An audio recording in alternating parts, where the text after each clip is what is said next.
Everybody in America has experienced buying a new cell phone. Now, when you go and you want to search something on the internet, who's the first company that shows up? Google. Why is that? Why don't you see Bing on your phone? Why don't you see Firefox on your phone? There was a time when you had to download all these apps, but in the last 15 years or so, the only thing you've seen is Google. There was a lawsuit filed against Google, and they just lost an antitrust lawsuit. Welcome to the Mr. Wilson's Got a Headache podcast. I'm your host, Dennis the Menace. If you're still watching the video right now, do me a favor, hit the like button for me, subscribe to the channel, and meet me in the comment section. I really want to know what you think about this video. Check this out. Will Google be broken up? The search giant is in the crosshairs of the US government, and the stakes couldn't be higher. Google is worth well over $2 trillion. As of April this year, more than 2 billion people were using Google and its products. The company reaches every continent on this planet. It has more than 70 offices, 70 offices in 50 countries.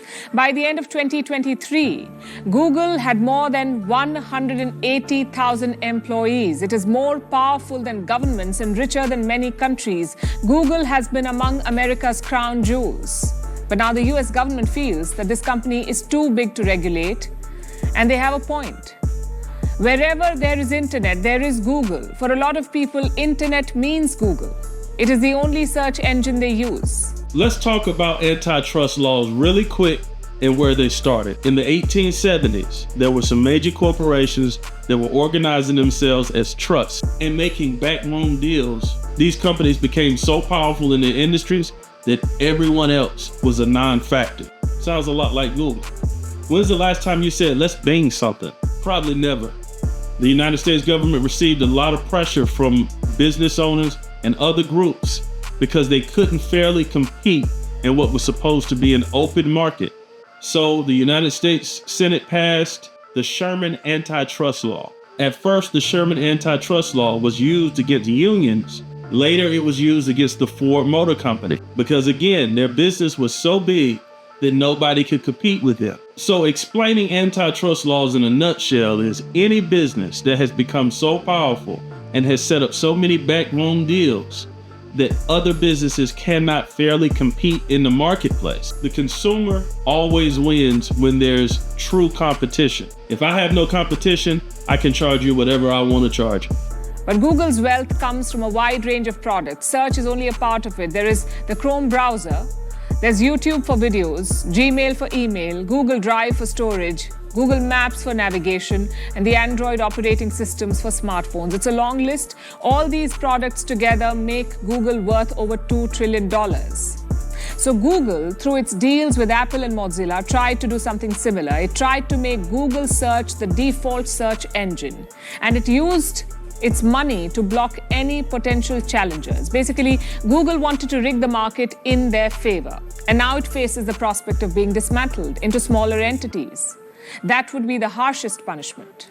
Of course, Google can challenge all of this in higher courts, and the US government may end up resorting to a less severe punishment. They could force Google to share more data with competitors. They could enforce measures to slow down Google. They could also make it easier for other companies to compete. Basically, the government will try to level the playing field. The last time the Sherman Antitrust Law was used was against Microsoft in the 1990s. There was a time where the only operating system you could use was Windows. Now you have things like Linux, you have things like Mac. Even though this video and this ruling was against Google, this ruling is going to affect most of our major tech companies. Check this out. And this is very important. The world will be watching how this case unfolds. Also, other tech giants like Apple, they will be watching this. Apple is already facing a lawsuit over iPhones. This is about how the Apple ecosystem works. They don't allow rival apps or software to run on Apple devices. And as outlined in our complaint, we allege that Apple has consolidated its monopoly power, not by making its own products better, but by making other products worse. A guilty verdict against Google may have a bearing on the case against Apple too. And these cases could have a domino effect on the tech industry at large, especially the big players like Meta, the parent company of Facebook, and Microsoft and Amazon. Global regulators are challenging them. They want these companies to be broken up because they're too powerful. The case against Google could set the precedent they need to move forward. Let's think about it for a second. If you go to Google, you got Google Docs, you got Google Drive, you got Google this, you got Google that. Google is also the parent company to YouTube. You have Facebook, you have Meta, you have Instagram, you have WhatsApp. You have all these companies tied into these major corporations. You have Apple, who only exists because of the antitrust law being used against Windows in the 1990s. Now, years ago, on my Facebook page, I talked about this. I talked about the Sherman antitrust laws, and I talked about the breaking up of Ford back in the day. And I said, there's only a matter of time before this affects social media. These companies have been responsible for censoring people who don't share their opinion. These companies have been responsible for swaying public opinion about specific candidates and things that are happening in geopolitics. These companies right now, if they don't like what you have to say, will block your content, demonetize you, but their day is here. And no matter how powerful they are not above the law. They're not more powerful than the US government. When the inefficient government finally catches up, they're going to win. And we're about to witness that in the next 2 to 3 years. What do you think about it? Do you think that Google is a monopoly?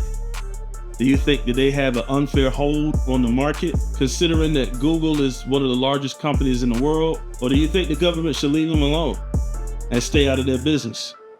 Let me know in the comment section. I'll meet you down there. Like, share, and subscribe. I'll see you on the next video.